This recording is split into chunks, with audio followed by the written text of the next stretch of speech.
नमस्कार, मैं हूं राज और आप देख रहे हैं प्योर पॉलिटिक्स। खबर यह है कि भारत और चीन अपने सारे मतभेद भुलाकर तेजी से एक दूसरे के करीब आ रहे हैं। वैसे भी कहते हैं कि कूटनीति में कोई स्थायी दोस्त या दुश्मन नहीं होता। अगर कुछ स्थायी होता है तो वो है सिर्फ आपका राष्ट्रीय हित। और डोनाल्ड ट्रंप के दूसरी बार राष्ट्रपति बनने के बाद दुनिया भर की जियोपॉलिटिक्स में ऐसा परिवर्तन हुआ है कि बहुत सारे देश अपने दोस्त और दुश्मन फिर से पहचानने लगे हैं। अभी फिर से वो फैसला कर रहे हैं कि कौन दोस्त है कौन दुश्मन है। और चीन और भारत को इस नए परिवर्तन की वजह से, जियोपॉलिटिक्स में जो नया परिवर्तन आया है उसकी वजह से उनको ये लग रहा है कि उनका एक साथ आना बहुत जरूरी है, क्योंकि ये दोनों देश डोनाल्ड ट्रंप के निशाने पर हैं। आज मैं आपको बताऊंगा कि किस तरह से भारत और चीन अपने मतभेदों को भुलाकर साथ आने की कोशिश कर रहे हैं और दोनों देशों के बीच जो विवाद है उनका समाधान निकालने की कोशिश कर रहे हैं। मैं आपको यह भी बताऊंगा कि किस तरह से रूस भारत और चीन को साथ लाने में एक बड़ी भूमिका निभा रहा है। अब देखिए, पुतिन तो काफी समय से ट्रंप और अमेरिका के खिलाफ भारत, चीन और रूस का एक साझा मोर्चा बनाने की कोशिश कर रहे थे, लेकिन अब जाकर उनका यह प्रयास सफल होता दिख रहा है। और वैसे इसके लिए क्रेडिट डोनाल्ड ट्रंप को भी जाता है, उससे कोई इनकार नहीं कर सकता। यह क्रेडिट डोनाल्ड ट्रंप को ही जाता है। अब देखिए, ताजी खबर यह है कि प्रधानमंत्री नरेंद्र मोदी ने इस बात का ऐलान कर दिया है कि वो एससीओ की बैठक में भाग लेने इस महीने के अंत में चीन जाएंगे। अब प्रधानमंत्री मोदी ने इस बात की घोषणा चीनी विदेश मंत्री वांग यी के साथ मंगलवार को हुई मुलाकात के बाद एक ट्वीट करके किया। देखिए, दोनों देश रिश्तों को सामान्य बनाने के लिए कितने सीरियस हैं उसका पता इसी बात से चलता है कि भारत और चीन ने कई कदम एक साथ उठाने की घोषणा कर दी है। ये बहुत सारे कदम एक साथ उठाए जा रहे हैं। और देखिए, खबर यह भी है कि भारत और चीन के बीच जो सबसे गंभीर विवाद है, सीमा विवाद, जो अभी तक डीमार्केट नहीं हुआ है, जहां पे लाइन नहीं खींची गई है कि किधर चीन की सीमा खत्म होती है, कहां भारत की सीमा खत्म होती है, तो ये जो डिमार्केशन है उसके लिए भी दोनों देशों ने एक सीरियस प्रयास किया है। देखिए, जो दोनों देशों के बीच एक दूसरे के लिए अविश्वास है उसका मूल कारण है ये सीमा विवाद। अब उसके समाधान के लिए दोनों देश बड़ा सीरियस प्रयास करने जा रहे हैं। अब देखिए, इस दिशा में सबसे बड़ा कदम उठाते हुए खबर यह है कि भारत और चीन इस सेटलमेंट के लिए, बाउंड्री क्वेश्चन के सेटलमेंट के लिए एक एक्सपर्ट ग्रुप बनाने जा रहे हैं। ये जो एक्सपर्ट ग्रुप है ये इस पूरे सीमा विवाद को देखेगा और इसका डिलिमिटेशन करेगा, बाउंड्री का, और इसका कोई समाधान निकलेगा। आप तय मानिए कि जिस दिन ये बाउंड्री भारत और चीन के बीच ये विवाद सुलझ जाता है, देखिए कुछ गिव एंड टेक तो होगा, लेकिन अगर ये विवाद जब भी सुलझ जाता है तो भारत और चीन के रिश्ते सामान्य हो सकते हैं। अभी सारा विवाद इसी को लेकर के है। तो इसलिए इन दोनों देशों ने यह निश्चय किया कि भाई अगर रिश्ते सुधारने हैं तो सबसे पहले ये जो बाउंड्री का डिस्प्यूट है, ये जो विवाद है, उसको खत्म करना है। और अब जाके चीन इसके लिए राजी हुआ है। देखिए, चीन में बहुत बड़ा परिवर्तन देखने को मिल रहा है। चीन ने ये कोशिश करी है हाल के दिनों में कि दूसरे सारे देशों के साथ उसका जो सीमा विवाद है वो खत्म हो, लेकिन भारत के साथ इस सीमा विवाद को खत्म करने का चीन ने कभी कोई प्रयास नहीं किया, क्योंकि उसको लगा कि जब तक ये विवाद रहेगा वो भारत को परेशान करता रहेगा। लेकिन अभी जियोपॉलिटिक्स में जो चेंज आया है उसके बाद पहली बार चीन इसके लिए गंभीर हुआ है और अब एक एक्सपर्ट ग्रुप बनाया जाएगा जो बाउंड्री डिलिमिटेशन पर गंभीरता से विचार करेगी। अब देखिए, गलवान के बाद जो रिश्तों में जो ये ठंडापन आया था, जो खटास आई थी, वो धीरे धीरे ये जो कहते हैं ना आइस मेल्ट हो रहा है। दोनों देशों ने यह भी फैसला किया है कि अब दोनों देशों के बीच डायरेक्ट फ्लाइट जो है वो शुरू की जाएगी। और देखिए, रिश्ते इस कदर सुधरे हैं कि कैलाश मानसरोवर यात्रा है वो भी शुरू हो गया है। मानसरोवर की यात्रा अब शुरू हो गई है। साथ में बड़ी खबर यह भी है कि दोनों देशों ने यह डिसाइड किया है कि फिर से 3 जो ट्रेड के लिए जो बॉर्डर पॉइंट हैं वो खोले जाएंगे, जो डेजिग्नेटेड ट्रेडिंग पॉइंट्स हैं, जिसमें लिपुलेख पास है, शिपकीला है और नाथुला है। ये जो 3 डेजिग्नेटेड ट्रेडिंग पॉइंट्स है वहां से फिर से व्यापार शुरू होगा। ये सारी चीजें बंद हो गई थी जब भारत और चीन के रिश्ते जब खराब हुए थे, तो सारी चीजें बंद हो गई थी, लेकिन एक बार फिर से इनको शुरू किया जा रहा है। और चीन देखिए किस तरह से रिश्तों को सामान्य बनाने के लिए गंभीर है, या कम से कम गंभीर दिखने की कोशिश कर रहा है।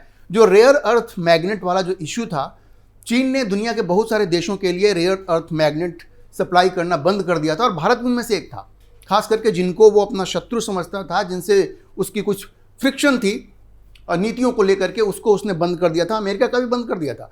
आप ध्यान रखिए, जब अमेरिका ने टैरिफ बढ़ा दिया था तो चीन ने रेयर अर्थ मैग्नेट की सप्लाई उसकी रोक दी थी और तब जाके ट्रंप साहब को टैरिफ कम करना पड़ा था। तो भारत को भी जो रेयर अर्थ मैग्नेट की सप्लाई उसने बंद कर दी थी या धीमी कर दी थी, अब चीन ने कहा है कि वो उस पर फिर से विचार करेगा और उसको जल्दी शुरू करेगा। तो आप समझिए ये गर्माहट दोनों तरफ से देखने को मिल रही है। अब सवाल यह है कि रिश्तों में ये जो एकाएक गर्माहट आ गई है उसका क्या मतलब है और उसकी क्या वजह है। देखिए, मतलब तो बहुत साफ है भाई, दोनों देश अतीत की कड़वाहटों को भुलाकर तेजी से करीब आ रहे हैं और उसकी वजह क्या है वो समझना भी बहुत मुश्किल नहीं है। जैसा मैंने आपको कहा, दोनों देश डोनाल्ड ट्रंप के निशाने पर हैं और इसलिए दोनों को एक दूसरे के साथ आना ये एक मजबूरी भी बन गई है। देखिए, भारत और चीन दोनों को मालूम है कि आज की तारीख में वो ट्रंप के निशाने पर है। चीन निशाने पर इसलिए है क्योंकि वो अमेरिका की आर्थिक शक्ति को चुनौती दे रहा है। चीन की आर्थिक शक्ति इतनी तेजी से आगे बढ़ रही है कि वो अमेरिका को पीछे छोड़ ही देगा। और भारत इसलिए निशाने पर है क्योंकि वो अगला चीन बन सकता है। एक बात जान लीजिए, ये अमेरिका के जो इकोनॉमिस्ट हैं वो भी ये कहते हैं कि अब अमेरिका को ये लगने लगा है कि वो जो गलती उसने चीन के मामले में की, चीन को आंख बंद करके आगे बढ़ाया, वो गलती वो भारत के मामले में नहीं करना चाहता, क्योंकि उसे लगता है कि भारत अगला चीन बन सकता है। देखिए, अमेरिका की आर्थिक ताकत अब तेजी से घटती जा रही है। ट्रंप को ऐसा लग रहा है कि पहले चीन उसको पीछे छोड़ देगा और फिर भारत भी उसे पीछे छोड़ देगा। आपको याद होगा, जब एप्पल अपना मैन्युफैक्चरिंग यूनिट भारत में लगाने की योजना जब ट्रंप को बताया टिम कुक ने, तो ट्रंप ने क्या कहा? ट्रंप ने कहा कि भाई इसका तो कोई सेंस नहीं बनता है कि तुम चीन से मैन्युफैक्चरिंग यूनिट हटा रहे हो और जाकर के भारत में लगाओगे, यहाँ ला करके अमेरिका में लगाओ। उनका यह कहना था कि हमें इससे कोई फायदा नहीं है, चीन से तुम निकलोगे भारत में जाओगे तो हमारा क्या फायदा हुआ और भारत की शक्ति और बढ़ेगी। ट्रंप का कहना है हम चाहते हैं कि अमेरिका की शक्ति बढ़े। लेकिन आप देखिए, इस बात से बहुत स्पष्ट है कि ट्रंप कोई भारत का मित्र नहीं है। ट्रंप एक बहुत ही स्वार्थी व्यक्ति है। उसको अपने प्रॉफिट से मतलब है और अमेरिका के प्रॉफिट से मतलब है, अमेरिका के बिजनेस से मतलब है। दुनिया से उनको कोई मतलब नहीं है, बिल्कुल कोई मतलब नहीं है। अब देखिए, ट्रंप के खिलाफ इस लड़ाई में व्लादिमीर पुतिन ने भी खुलकर मोदी को सपोर्ट करने का ऐलान कर दिया है, क्योंकि अभी ये जो भारत को टारगेट किया है डोनाल्ड ट्रंप ने, बहाना तो उसने यही बनाया है ना कि रूस का तेल चूंकि भारत खरीद रहा है इसलिए भारत के ऊपर एक्स्ट्रा टैरिफ लगाया जा रहा है। तो इस चीज को ध्यान में रखते हुए और एक तरह से इसका जवाब देते हुए व्लादिमीर पुतिन ने मोदी को फुल सपोर्ट का ऐलान कर दिया है। अब ये बुधवार को रूस ने बिल्कुल कह दिया, स्पष्ट घोषणा कर दी कि भारत के ऊपर जो ये एक्सेसिव टैरिफ अमेरिका लगा रहा है वो बिल्कुल अनजस्टिफाइड है और यूनिलैटरल है। ये बिल्कुल जो राजनयिक हैं, मैं अभी आपको उनका नाम बताऊंगा, जो भारत में रूस के राजनयिक हैं, उन्होंने ये घोषणा करते हुए कहा कि मॉस्को और जो नई दिल्ली है वो तेल का जो आयात और निर्यात है, जो संबंध है भारत और रूस के बीच में, जो खरीद बिक्री है, वो उसको बिल्कुल जारी रखेंगे, वो उसको रोकेंगे नहीं। देखिए, मैं राजनयिक का नाम आपको बाद में इसलिए बता रहा हूं क्योंकि ये मैसेज रूस का है और सीधे सीधे व्लादिमीर पुतिन का ये मैसेज है। अभी पुतिन मिल के आए हैं ट्रंप से और ट्रंप ने उनके लिए रेड कारपेट बिछाया और इधर भारत के ऊपर टैरिफ लगा रहे हैं कि तुम रूस से तेल खरीद रहे हो। तो ट्रंप की ये जो चालाकियां हैं ना, ये जो शातिरपना है, वो व्लादिमीर पुतिन बड़ी अच्छी तरह से समझते हैं। आपको याद होगा, जब अलास्का में मीटिंग हुई और पुतिन आया तो सबसे पहले उन्होंने किसको फ़ोन किया? उन्होंने नरेंद्र मोदी को फ़ोन किया और बताया कि उनकी क्या बातचीत हुई है। तो रूस ने बुधवार को बिल्कुल साफ ऐलान कर दिया है कि ये जो ट्रंप कर रहे हैं भारत के साथ वो बिल्कुल गलत है, अनजस्टिफाइड है, यूनिलैटरल, एक तरफा है और उसका कोई मतलब नहीं है और रूस और भारत पे इसका कोई प्रभाव नहीं पड़ेगा। वो तेल की खरीद बिक्री दोनों देशों के बीच में वो चलती रहेगी। अब यहाँ एम्बेसी में उनका जो डेप्यूटी चीफ ऑफ मिशन है, ये जो राजनयिक का मैं आपको नाम बता रहा हूँ, उनका नाम है रोमान बाबुश्किन। उन्होंने कहा, आरोप लगाया कि अमेरिका ने इकोनॉमी को एक वेपनाइज कर दिया है, उसको एक हथियार की तरह वो ट्रीट कर रहा है। टैरिफ को अमेरिका एक हथियार की तरह ट्रीट कर रहा है। लेकिन साथ में ये भी कहा कि जो दोस्त होते हैं वो सैंक्शन नहीं लगाते हैं। और उसने कहा कि रूस तो भारत पे कभी सैंक्शन नहीं लगाएगा, चाहे रिश्ते कभी तल्ख हो भी जाएं तो भी रूस कभी भारत पे सैंक्शन नहीं लगाएगा। देखिए, उनका क्या कहना था कि ये दोस्त जो आपका होता है, अमेरिका ये दावा करता है कि वो भारत का दोस्त है, लेकिन वो दोस्त नहीं है। क्योंकि दोस्त कभी आपके ऊपर सैंक्शन नहीं लगाएगा। विवाद हो जाए, कुछ मनभेद हो जाए, मतभेद हो जाए, लेकिन वो कभी आपका नुकसान नहीं करेगा। और ये बात रूस के राजनयिक ने बड़े स्पष्ट रूप से कहा कि अमेरिका जो कहता है कि वो आपका दोस्त है, वो आपका दोस्त नहीं है। और उनकी बात बिल्कुल सही है। ट्रंप ने जो कुछ किया है, सारी दुनिया में सबसे ज़्यादा टैरिफ भारत के ऊपर लगाया है। नरेंद्र मोदी को टारगेट किया है, उस मोदी को जिसने नमस्ते ट्रंप जैसा इवेंट करवाया डोनाल्ड ट्रंप के लिए। आप सोचिए, अमेरिका से लेकर के और भारत तक में ट्रंप के सम्मान में मोदी जी ने इवेंट करवाया था, और इसका ये सिला दिया है डोनाल्ड ट्रंप ने। अच्छा, एक बात जो रूसी राजनयिक ने कहा, वो कहा कि जब देखिए इकॉनमी बड़ी होती है ना, तो किसी के चाहने से कुछ बिगड़ता नहीं है। उन्होंने उदाहरण दिया कि रूस की इकॉनमी को बर्बाद करने की कोशिश जिस तरह से अमेरिका और पश्चिमी देशों ने की, लेकिन रूस का कुछ बिगड़ा नहीं है। रूस आज भी एक बड़ा देश है, इंपॉर्टेंट कंट्री है। उसके पास तेल है, उसके पास गैस है, उसके पास ह्यूमन पोटेंशियल है, इंडस्ट्री है। तो मतलब यह है कि जो सैंक्शन आप लगाएंगे, तो सैंक्शन लगा करके आप किसी बड़े देश को झुका नहीं सकते, और इस तरह की टैरिफ लगा करके डोनाल्ड ट्रंप भी भारत को झुका नहीं सकते हैं। रूसी राजनयिक ने एक तरह से कहें तो पुतिन का संदेश बड़े स्पष्ट रूप से बुधवार को दिया है। एक और बड़ी इंपॉर्टेंट बात उन्होंने कही, उन्होंने कहा कि रूस भारत का एक बड़ा इंपॉर्टेंट पार्टनर है। हमने साथ में ब्रह्मोस क्रूज मिसाइल जो है वो भी डेवलप किया है, और हम दूसरे सोफिस्टिकेटेड इक्विपमेंट पे, सोफिस्टिकेटेड हथियारों पे साथ में काम कर रहे हैं। और एक बड़े मार्के की बात कही कि हम लोग जेट इंजन पे भी काम कर रहे हैं। ध्यान रखिए, अमेरिकी जो ऑफिशियल्स हैं बहुत सारे, अब वो ये कह रहे हैं कि चूंकि भारत रूस और चीन के करीब जा रहा है, इसलिए अमेरिका को टेक्नोलॉजी ट्रांसफर नहीं करना चाहिए, और इसका सीधा असर पड़ेगा F414 जो जेट इंजन का जो डील भारत के साथ होने वाला है, जिसपे MOU साइन हो चुका है, क्योंकि उसमें 80% टेक्नोलॉजी ट्रांसफर की बात है। लेकिन भारत में लोगों के कान खड़े हो गए हैं कि क्या अमेरिका अब 80% टेक्नोलॉजी ट्रांसफर करेगा? अगर नहीं करेगा तो रूस ने इशारा कर दिया है कि दोनों देश जो हैं वो जेट इंजन पे भी साथ में काम करने के लिए तैयार हैं।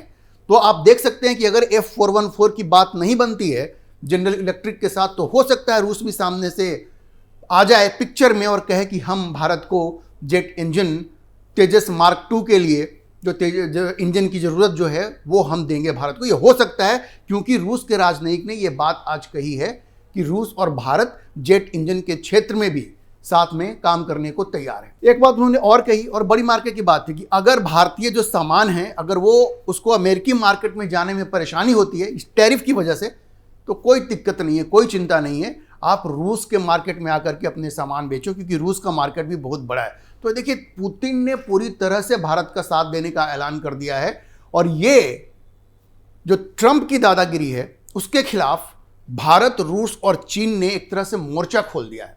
और देखिए, ब्रिक्स की ताकत भी इनके पास है। ब्रिक्स की ताकत इनके पास है, जिनकी टोटल GDP G7 के GDP से ज़्यादा है।